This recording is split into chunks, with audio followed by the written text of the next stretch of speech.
اللہ اللہ اللہ اللہ اللہ اللہ اللہ اللہ۔ الحمد للہ رب العالمین، والصلاة والسلام علی حبیبہ محمد وآلہ وصحبہ اجمعین۔ اعوذ باللہ من الشیطان الرجیم، بسم اللہ الرحمن الرحیم۔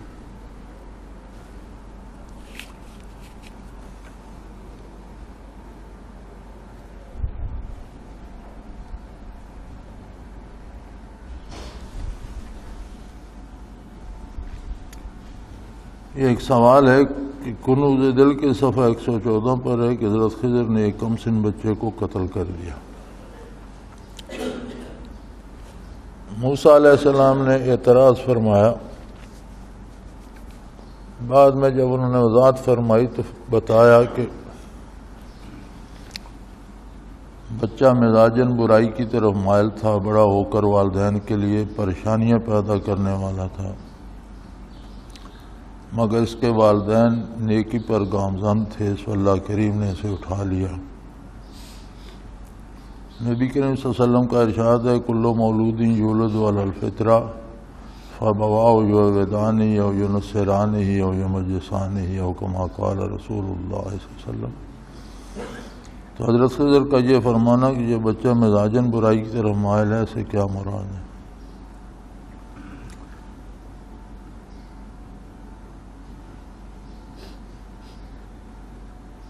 اس سوال میں نقل میں بھی احتیاط سے کام نہیں لیا گیا، ہو بہو الفاظ نقل نہیں کیے گئے، جو خود سمجھا وہ نقل کر دیا۔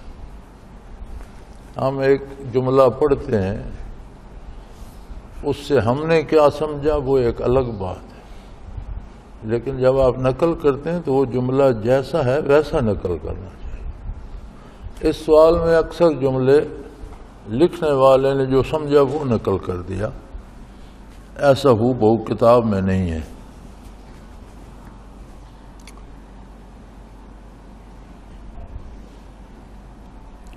سب سے پہلی بات تو یہ ہے کہ خضر علیہ السلام کون ہے؟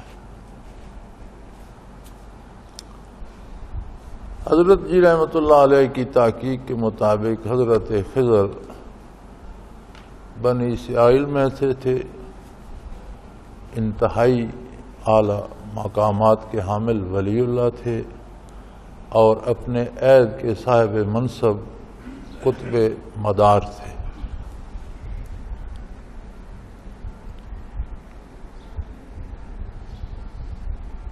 وصال کے بعد ان کی روح ملا الاعلیٰ میں شامل فرما دی گئی، اعلیٰ فرشتوں میں شامل فرما دی گئی۔ بعض اہل اللہ کے ساتھ یہ معاملہ ہوتا ہے کہ بعد از وصال ان کی ارواح فرشتوں میں شامل کر دی جاتی ہے۔ تو تکوینی امور میں جس طرح فرشتوں سے کام لیا جاتا ہے، تکوینی امور وہ ہوتے ہیں جن کا فیصلہ اللہ خود فرماتے ہیں اور حکم دیتے ہیں یہ کیا جائے، ان میں حضرت خضر بھی شامل ہے۔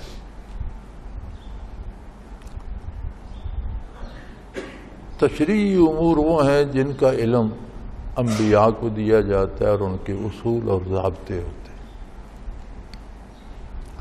تکوینی امور وہ ہیں جن کا سبب اسباب اللہ کریم جانتے ہیں اور اللہ فرشتوں کو حکم دیتے ہیں، وہ کام کر دیتے ہیں۔ تو جب خضر علیہ السلام کے پاس پہنچے موسیٰ علیہ السلام تو انہوں نے یہی عرض کیا کہ آپ میرے ساتھ نہیں چل سکیں گے، اس لیے کہ آپ کو ان چیزوں کا علم نہیں دیا گیا، آپ کا علم تشریعی ہے، آپ کے پاس شریعت کا سارا علم آپ کی شان اور عظمت کے مطابق ہے، لیکن آپ کا تکوینی امور میں دخل نہیں ہے، ان کو آپ نہیں سمجھ سکیں گے۔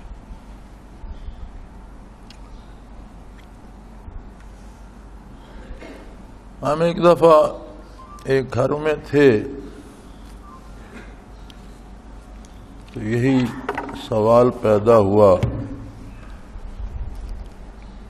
باتوں باتوں میں حضرت خضر کے بارے سوال ہوا، بات چلتی رہی تو حضرت قاضی صاحب بھی تھے، تو حضرت رحمۃ اللہ علیہ نے فرمایا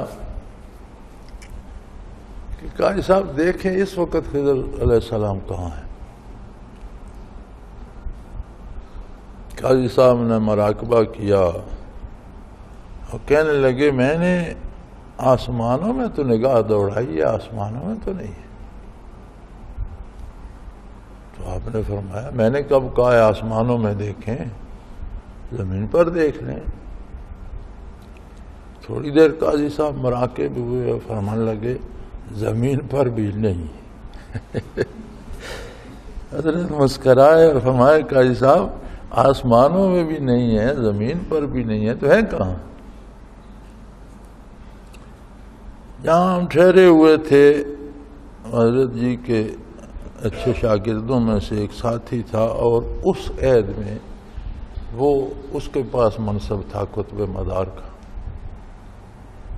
تو حضرت فرمایا قاضی صاحب ساری دنیا چھان ماری، جس کمرے میں بیٹھے ہیں اس میں بھی نگاہ مار رہے ہیں۔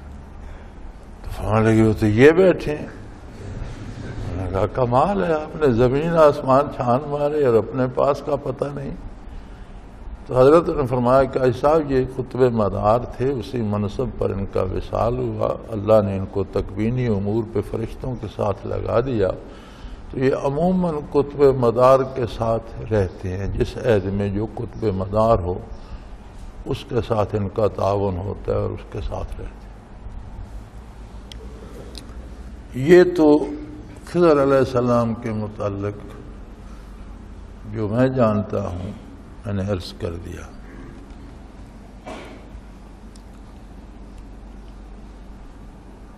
اب رہی بچے کی بات، تو یہ فرمانا ان کا کہ بچہ مزاجن برائی کی طرف مائل تھا، جبکہ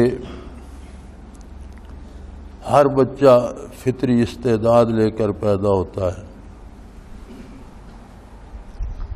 فطری استعداد سے مراد کوئی نیکی کی استعداد نہیں ہے، فطری استعداد انسان کی یہ ہوتی ہے، اور یہ عمومی اصول ہے کہ وہ اس میں استعداد ہوتی ہے کہ وہ برائی کا راستہ بھی اپنا سکتا ہے، بھلائی کا بھی اپنا سکتا ہے، اس کے لیے جو استعداد یا جو چیزیں چاہیے وہ اس میں موجود ہوتی ہیں۔ کل مولود یولد علی فطرہ، ہر پیدا ہونے والا فطری استعداد لے کر پیدا ہوتا ہے۔ یہ بھی ارشاد ہے نبی کریم صلی اللہ علیہ وسلم کا کہ ہر انسان کے ساتھ ایک شیطان بھی پیدا ہوتا ہے جو ساری عمر اس کے ساتھ گزارتا ہے، اور جب وہ بندہ مر جاتا ہے تو جہاں اس کا مدفن بنتا ہے یا جہاں اس کی خاک سے جہاں وہ ملتا ہے، تو چونکہ شیاطین کی عمر ہزاروں برس ہوتی ہے تو وہ پھر باقی عمر وہیں بسر کر دیتا ہے، کسی دوسرے کے ساتھ نہیں جاتا۔ تو عرض کیا گیا یا رسول اللہ آپ کے ساتھ بھی؟ فرمایا ہاں میرے ساتھ بھی شیطان پیدا ہوا، لیکن جو میرے ساتھ پیدا ہوا وہ تو مجھ پر ایمان لے آیا، مسلمان ہو گیا۔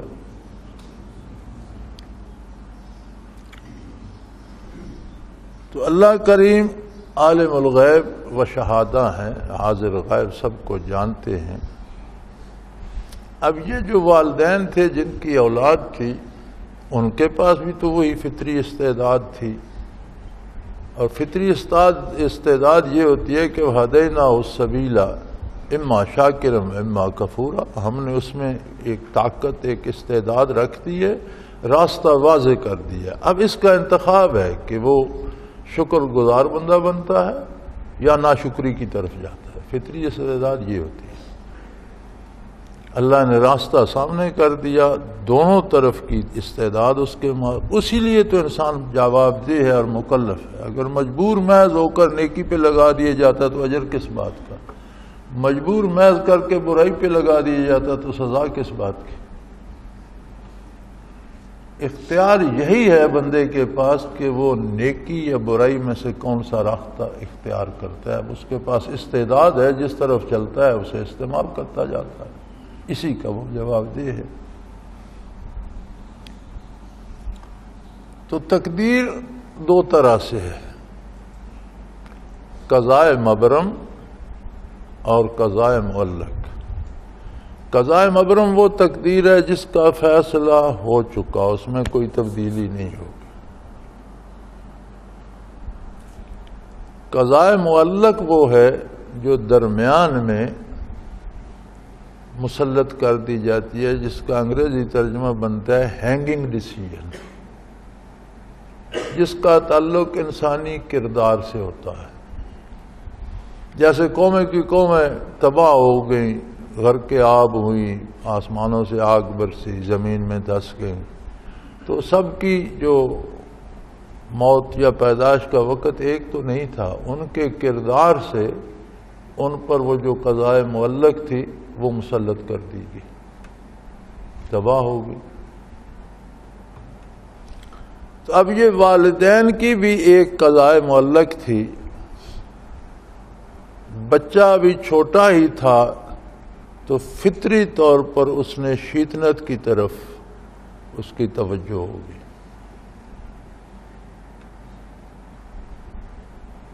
لیکن والدین کو اللہ نے توفیق بخشی تو ان دونوں نے نیکی کی طرف اپنا قدم بڑھایا. تو وہاں 16واں پارہ شروع ہوتا ہے. شروع میں حضرت خضر نے جب موسیٰ علیہ السلام کو بتایا کہ یہ بچہ فطری طور پر برائی کی طرف اس قدر اس کا رجحان ہو گیا تھا کہ اگر یہ بڑا ہوتا تو ممکن ہے کہ والدین کو نہ صرف گناہ بلکہ کفر و شرک تک لے جاتا. لیکن ان کا میلان نیکی کی طرف تھا، وہ نیک تھے. تو اللہ کریم نے فیصلہ کیا کہ کسی بد کو زبردستی نیک نہیں کیا جاتا، کسی نیک کو زبردستی بد نہیں کیا جاتا. اللہ نے اس کے اٹھانے کا فیصلہ کر لیا اور مجھے حکم دیا. میں اس کا سبب بن گیا اور اس پر موت وارد ہو گئی.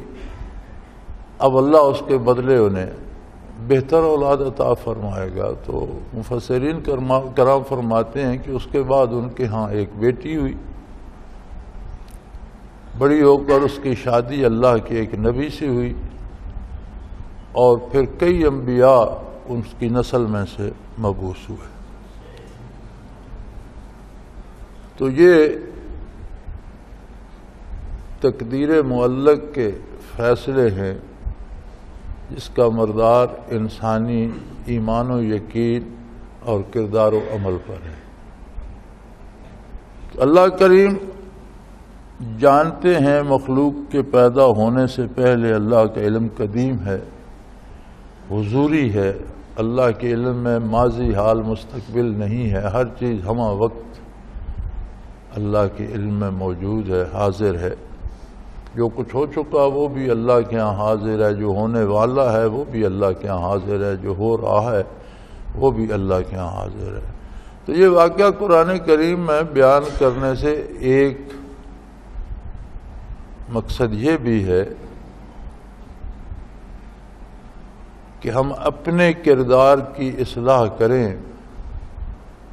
تو اللہ کریم ہمارے مستقبل کو بھی اور عاقبت کو بھی سنوار دیتے ہیں. اس کی بنیاد ہمارا دلی فیصلہ بنتا ہے کہ ہم کس طرف جا رہے ہیں. اگر ہمارا دل دنیا میں الجھ گیا اور ہم نے اللہ کی اطاعت اور نبی کریم صلی اللہ علیہ وسلم کی اطاعت چھوڑ دی. اللہ کی اطاعت اللہ کے رسول کی اطاعت کا نام ہے. ایمان سے بھٹک گئے یا ایمان اتنا کمزور ہو گیا کہ کسی گناہ سے ہمیں روک نہیں سکتا. تو یہ کمزوری ایسے ہوتی ہے جیسے مریض قریب المرگ ہوتا ہے کہ اس میں زندگی تو ہے لیکن وہ حرکت نہیں کر سکتا، کھا پی نہیں سکتا. ہو سکتا ہے کسی بھی لمحے وہ مر جائے. اگر ایمان کی یہ حالت ہو جائے کہ وہ ہمیں اللہ کی کسی نافرمانی سے روک نہ سکے، تو یہ قریب المرگ انسان ہے، کسی بھی وقت مر سکتا ہے، ہو سکتا ہے بندہ کسی بھی وقت ایمان سے فارغ ہو جائے، کفر کی طرف چلا جائے۔ تو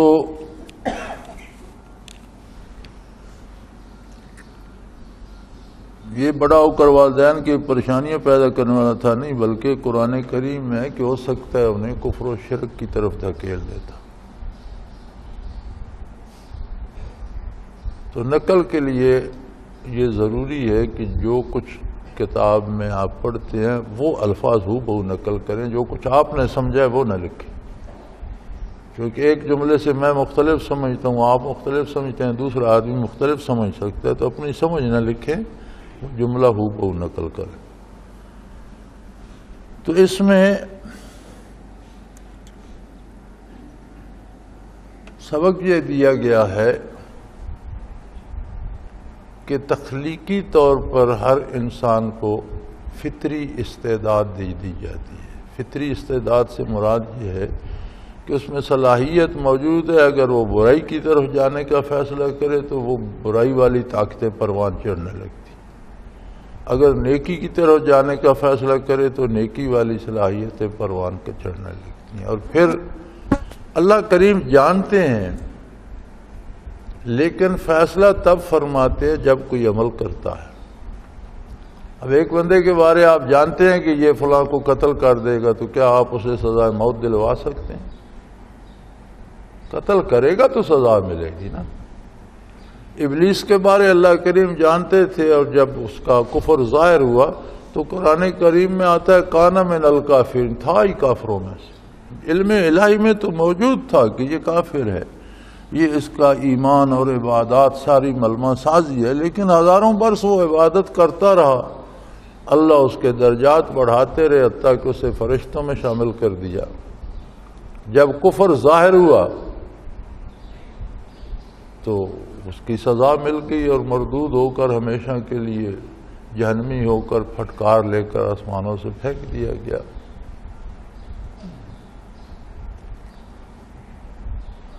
گیا شیطان مارا، ایک سجدے کے نہ کرنے سے ہزاروں برس گر سجدوں میں سر مارا تو کیا مارا۔ تو یہ نہیں کہ اللہ کو پتہ نہیں تھا کہ یہ اس طرح کا، اللہ کو علم تھا، لیکن جب تک وہ نیکی کرتا رہا اس پر وہ اثرات مرتب ہوتے رہے۔ جب اس نے برائی اپنائی تو اس کا نتیجہ سامنے آ گیا، ساری نیکی غارت ہو گئی، سارے مقامات سلب ہو گئے۔ اور قرآن میں فرمایا کانا من الکافرین، کانا ماضی کا صیغہ ہے، تھا ہی کافروں میں سے، اللہ کو علم تھا کہ یہ کافر ہے۔ اسی طرح بعض لوگ برسوں اہل اللہ کے ساتھ رہتے ہیں، ان کے مراقبات بھی ہوتے رہتے ہیں، لیکن جب ان کا باطن ظاہر ہوتا ہے کہ وہ تو اس دین کو یا اس دینی نعمت کو حصول دنیا یا حصول اقتدار کا ذریعہ بنانا چاہتے ہیں، تو ہر چیز ایک دم غارت ہو جاتی ہے۔ ہم حیران ہوتے رہتے ہیں کہ یہ شخص فلاں ہستی کے ساتھ اتنے برسوں رہا تو ایسا کیوں ہو گیا؟ ایسا اپنے کردار کی وجہ سے ہو گیا، اس میں اس ہستی کا کیا قصور ہے؟ جب اس کا کردار پوشیدہ تھا تو مراقبات بھی ہوتے رہے، جب ظاہر ہو گیا تو سب کچھ چلا گیا۔ تو اس بچے نے بڑا ہو کر جو کچھ بننا تھا وہ اللہ کریم کے علم میں تھا، تو ان کی نیکی کی وجہ سے اس بچے پر جو موت آ گئی تو اس نے وہ برائیاں نہ کی، ان کی سزا سے وہ بھی بچ گیا، یہ ان کی نیکی کا اثر تھا۔ اگر اسے مہلت ملتی دنیا میں رہنے کی تو وہ کفر و شرک میں جانے کہاں جاتا۔ اور انہوں نے جب اللہ اور اللہ کے رسول کی اطاعت کا حتمی فیصلہ اور عمل اس پر شروع کر دیا تو اللہ نے اس آزمائش کو آسانی میں بدل دیا، اس بچے کو اٹھا لیا اور انہیں ایک نیک فطرت بچی عطا کر دی، جو جوان ہو کر ایک نبی کی اہلیہ بنی، اور پھر آگے اس کی اولاد میں کتنے انبیاء اور کتنا عرصہ نبوت چلتی رہی۔ تو یہ حضرت خضر کا یہ فرمانا بچہ مزاجن برائی کی طرف مائل تھا، یہ بھی کتاب کے نہیں لگتے مجھے، یہ بھی قاری کی اپنی سمجھ ہے۔ حضرت خضر کا جو فرمانا ہے وہ قرآن کریم میں موجود ہے، اور میرے خیال ہے وہاں الفاظ آتے ہیں طغیانم و کفرا، یہ بڑا ہو کر انہیں باغی اور کافر بنا دینے کا سبب بن جاتا، برائی کے الفاظ نہیں ہیں۔ جہاں تک مجھے یاد ہے قرآن کریم کھول کے دیکھ لیتے ہیں، میرے خیال میں طغیانم طغیانم و کفرا کے الفاظ آتے ہیں، جا کے انہیں طغیان ہوتی ہے بغاوت اور کفر کی طرف لے جاتا۔ تو یہ تقدیر کے فیصلے ہوتے ہیں، اور تقدیر جیسے میں نے عرض کیا دو طرح سے ہے۔ تقدیر مبرم، جب کسی کا فیصلہ ہے کہ اس نے پیدا ہونا ہے وہ ہوگا، اسے کوئی نہیں روک سکتا۔ جب کسی کا فیصلہ آ گیا، اس کی موت آ گئی، تقدیر مبرم آ گئی، وہ مر جائے گا۔ لیکن ایک تقدیر معلق ہوتی ہے جو انسانی فیصلوں کے ساتھ متعلق ہوتی ہے۔ جیسے ایک آگے جا کر ایک راستہ دو حصوں میں بٹ جاتا ہے، اب ایک راستے پہ قدرت نے ایک زہریلا ناگ بٹھا دیا، دوسرا راستہ صاف ہے، وہاں بورڈ بھی لگا دیا کہ اس طرف جانا خطرہ ہے۔ یہ ہے شریعت اسلامیہ کہ ہر برائی کے راستے میں بورڈ لگا ہوا ہے کہ یہ خطرناک راستہ ہے۔ اب بندہ اس کی پرواہ نہیں کرتا، اسی راستے پہ جاتا ہے، اسے سانپ ڈس لیتا ہے، وہ مر جاتا ہے، دوسرے راستے پہ جاتا ہے، محفوظ رہتا ہے۔ تو یہ فیصلہ اس بندے کا ہے کہ وہ کس راستے پہ جاتا ہے، اگلا فیصلہ قدرت کا ہے، اس پہ گیا تو تقدیر مبرم تو نہیں تھی۔ تقدیر مبرم تو ہوتی تو اس راستے جاتا یا اس راستے جاتا، دونوں طرف موت ملتی۔ تقدیر معلق تھی، اس طرف جاتا تو سانپ کے ڈسنے سے مر جاتا، ادھر گیا تو بچ گیا۔ تو یہ اس طرح کے فیصلے ہوتے ہیں، اور اللہ کریم ہی انہیں بہتر جانتے ہیں۔ بہرحال یہ بات ہے کہ جو دامان رسالت سے وابستہ ہو گیا اس کی غائبانہ نگہداشت کی جاتی ہے، اللہ کریم اس کا تحفظ فرماتے ہیں، اور ایسے اسباب و ذرائع سے اسے بچاتے ہیں جو برائی کا سبب بن سکتے ہیں۔ اور یہ انتہائی کرم ہے اللہ کا، اور انتہائی احسان ہے کہ جس بات کو انسان نہیں بھی جانتا، آنے والے خطرات جو ہیں اس کے ایمان اور اس کے آخرت کے لیے اللہ ان سے بھی اس کی حفاظت فرمائے۔ تو یہ برکات ہیں سنت نبوی علیہ صاحب الصلاۃ والسلام پر قائم رہنے کی۔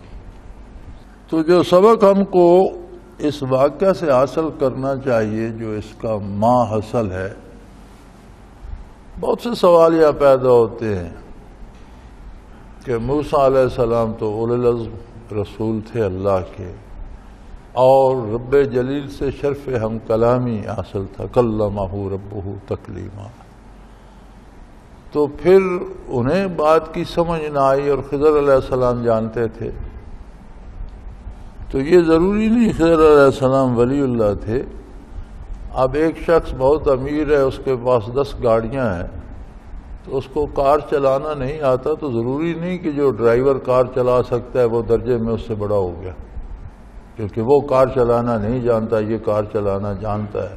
تو یہ تو ہم نہیں سوچتے کہ یہ درجے میں اس سے بڑھ گیا، یہ نہیں، ہم تو کہتے ہیں یہ تو اس کا ملازم ہے۔ لیکن اس علم میں، گاڑی کے چلانے میں، یا گاڑی کو جوڑنے کھولنے یا درست کرنے میں، تو ایک فٹر اس سے زیادہ جانتا ہے۔ جسے اللہ نے گاڑیاں دی ہیں، اس کی گاڑی تو جہاں بند ہو جائے وہ پریشان ہو کے بیٹھ، جو چلانا جانتے ہیں وہ بھی بیٹھ جاتے ہیں پریشان ہو کر کہ اب کسی مستری کو بلاؤ، وہ دیکھے گا کہ اس میں خرابی کہاں ہے، اور وہ منٹوں میں اسے ٹھیک کر دیتا ہے۔ تو یہ الگ الگ شعبے ہیں، اور کسی شعبے میں کسی کو اللہ نے مقرر کر دیا ہے، کسی کو کسی نے مقرر کر دیا، اور ہر نبی اپنے عہد کے تشریعی امور، شریعت کے جتنے معاملات ہیں ان میں سب سے بہتر جاننے والا نبی ہوتا ہے، اور دوسری ساری مخلوق کا رہنما ہوتا ہے، اور انہیں بتاتا اور سمجھاتا اور سکھاتا ہے۔ اب یہ شعبہ تکوینی امور کا دوسرا ہے، اس کا تشریعی امور سے کوئی تعلق ہی نہیں، یہ قدرت کے فیصلے ہیں جو کسی کے کردار، کسی کے عمل کے مطابق صادر ہوتے رہتے ہیں، ان پر عمل درآمد فرشتے کرتے ہیں۔ اللہ قادر ہے، جو چاہے وہ ہو جاتا ہے، لیکن دنیا عالم اسباب ہے، قدرت نے اسے عالم اسباب بنایا، تو قدرت اس میں بھی جو کام کرتی ہے اس میں سبب پیدا کرتی ہے، اور سبب کے نتیجے میں وہ کام ہوتا ہے، وہ سبب ہماری سمجھ میں آئے یا نہ آئے۔ اب عیسیٰ علیہ السلام کو بغیر والد کے پیدا فرمانا منظور تھا، حالانکہ اکیلی خاتون سے بچہ کیسے ہو سکتا ہے؟ تو جبرائیل امین کو بھیجا کہ آپ دم کر دو۔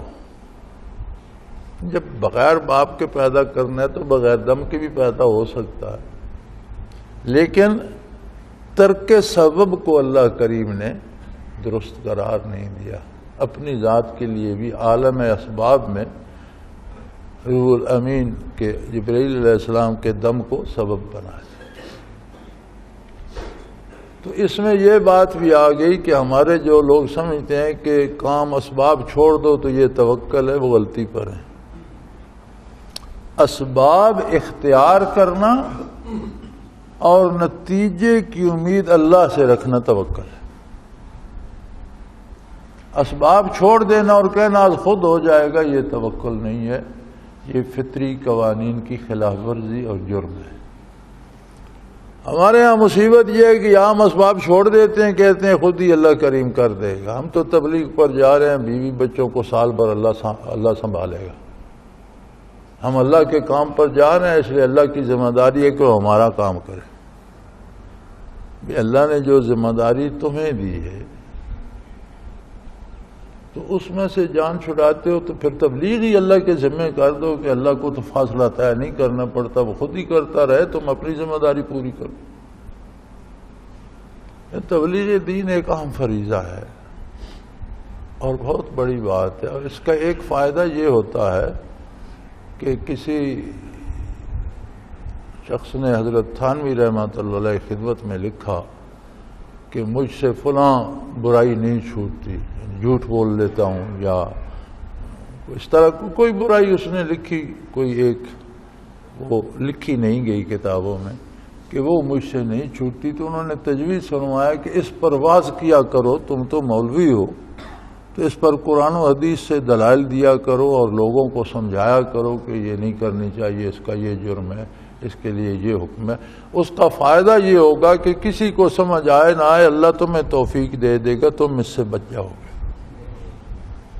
تو تبلیغ کا ایک یہ بڑا فائدہ ہے کہ جب آپ تبلیغ کرتے ہیں تو دوسرے کو بھی اللہ فائدہ دیتا ہے، لیکن بالفرض اگر کسی کو بھی آپ کی بات سمجھ نہ آئے تو جس بات کی تبلیغ کر لیں وہ آپ کے اپنے دل میں بیٹھ جاتی ہے کہ کم از کم لوگوں کو منع کر رہا ہوں تو مجھے خود تو یہ نہیں کرنا چاہیے۔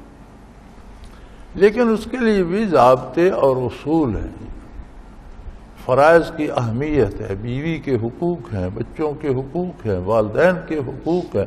اب سب کو چھوڑ کر بندہ سال کے لیے چلا جائے اور کہ یہ توکل ہے، یہ توکل نہیں، اپنی ذمہ داری سے جان چھڑانا توکل نہیں ہے۔ ہر ایک کام کی اپنی اپنی اہمیت ہے، آپ محنت کریں، رزق پیدا کریں، بیوی بچوں کو مہینے کا 40 دن کا 10 دن کے اخراجات، بیماری آ جائے تو اس کی ضرورت کے لیے پیسے، کوئی بندہ عزیز قریبی رشتہ دار جو ضرورت پڑ جائے تو ان کی نگہداشت کر سکے، تو جتنے دن کے لیے ان کا انتظام کر سکتے ہیں کریں، اور جائیں تبلیغ کریں، چلہ لگائیں، مراقبات کریں، ذکر اذکار کریں، ٹھیک ہے۔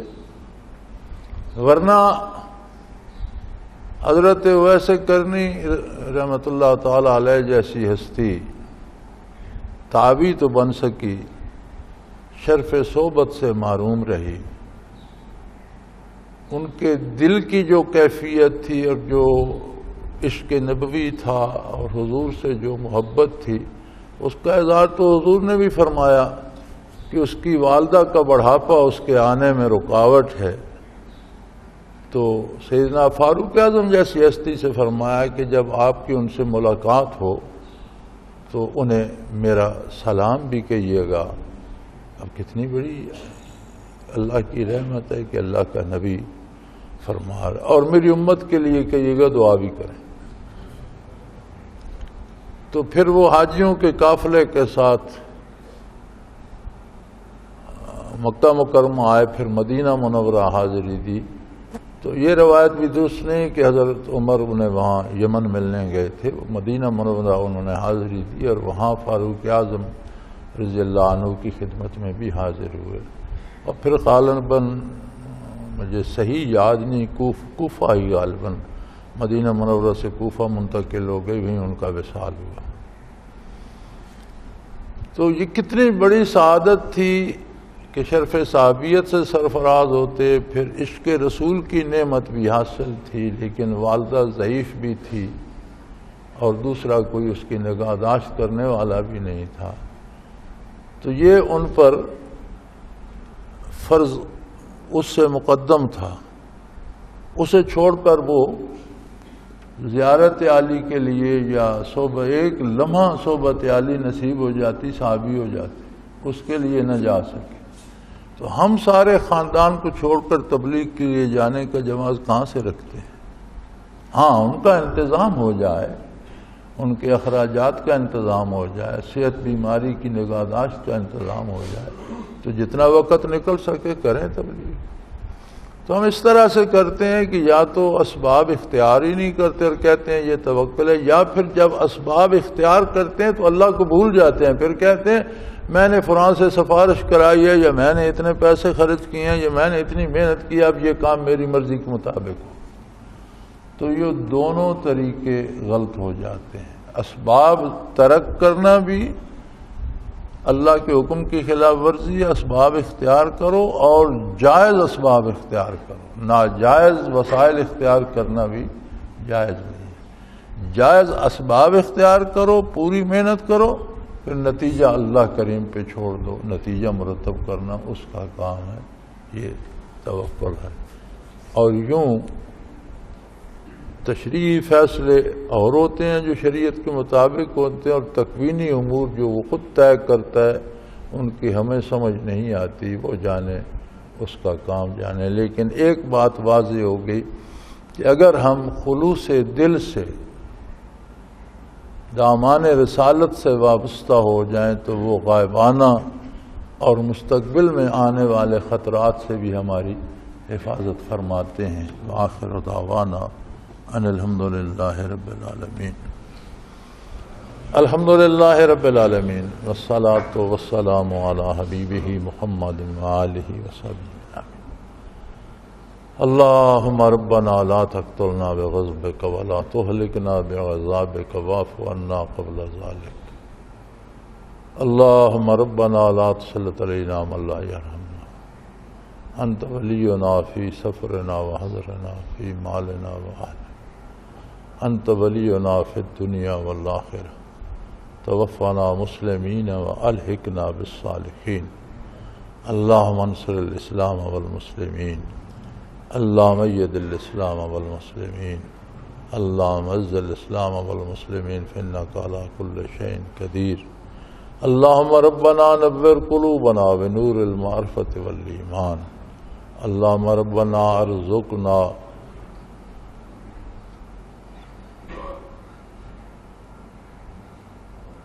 اللہم ربنا ارزقنا حبک وحب حبیبک صلی اللہ علیہ وسلم۔ اللہم احینا علی طاعت حبیبک صلی اللہ علیہ وسلم، خلفاء الراشدین المہدیین، صلی اللہ تعالی علی حبیبہ محمد برحمتک یا رب۔ اللہ اللہ اللہ اللہ اللہ اللہ اللہ اللہ۔ حضرت امیر محمد اکرم آوان مد ذلہ العالی دارالعرفان منارہ ضلع چکوال میں سالہ سال سے قرآن و حدیث کے اوپر خطابات کر رہے ہیں اور سلسلہ نقشبندیہ اویسیہ کے مطابق لوگوں کو ذکر الہی کی تربیت دے رہے ہیں۔ وہ قرآن پاک کی تفسیر ترتیب وار بیان کر رہے ہیں۔ تفسیر قرآن کو وہ موجودہ ملکی اور بین الاقوامی حالات کے مطابق بیان کرتے ہیں۔ موٹر وے سے کلر کہار کے انٹرچینج سے نکلتے ہوئے کلر کہار کی جھیل سے ہوتے ہوئے میانی، بوچھال اور نور پور سے گزرتے ہوئے دارالعرفان منارہ پہنچ سکتے ہیں۔ حضرت امیر محمد اکرم آوان نے بچیوں اور بچوں کی دینی اور دنیاوی تعلیم کے لیے سقارہ اکیڈمی کے نام سے ایک درسگاہ بھی قائم کی ہے، جس کا افتتاح ملک پاکستان کے صدر جنرل محمد ضیاء الحق نے اپنے دست مبارک سے کیا تھا۔ وہ تمام احباب جو اسلام کی طلب رکھتے ہیں ان سے گزارش ہے کہ دارالعرفان منارہ ضلع چکوال میں امیر محمد اکرم آوان صاحب کے خطابات سے مستفید ہوں۔ وہ ہر جمعے کو نماز سے پہلے بیان فرماتے ہیں۔ ہر ماہ کی پہلی اتوار کو ماہانہ اجتماع ہوتا ہے جس میں آپ خصوصی خطاب فرماتے ہیں اور پاکستان کے چاروں صوبوں سے احباب اس اجتماع میں شرکت کرتے ہیں۔ اس کے علاوہ یہاں سال میں 2 مرکزی اجتماعات بھی ہوتے ہیں، ایک رمضان المبارک میں اعتکاف کا اجتماع اور دوسرا جولائی اور اگست میں 40 دن کا اجتماع ہوتا ہے جس میں روحانی تربیت کی جاتی ہے۔ اپنا خون سیماب دے کر اتنا ہم کر جائیں گے، نام آقا کا چمن میں پھر رقم کر جائیں گے۔